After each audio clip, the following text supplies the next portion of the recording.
Captain Rohit Sharma retirement ప్రకటించడంతో ఓ యువతి తీవ్ర భావోద్వేగానికి లోనయ్యింది.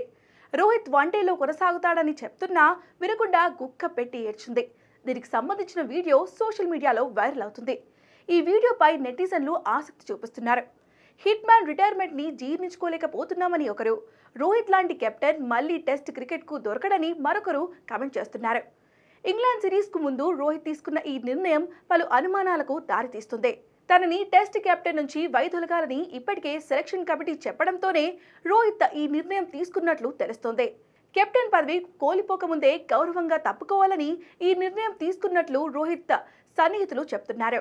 ఏదేమైనా రోహిత్ రిటైర్మెంట్ నిర్ణయం కోట్లాది అభిమానులకు మింగుడు పడడం లేదు. రోహిత్ లాంటి సరదా కెప్టెన్ ను మిస్ అవుతున్నామని చెప్తున్నారు. రోహిత్ శర్మ తన టెస్ట్ కెరీర్లో 67 మ్యాచ్ల్లో 40 సగటుతో 4301 పరుగులు చేశాడు. ఇందులో 12 సెంచరీలు, 18 హాఫ్ సెంచరీలు ఉన్నాయి.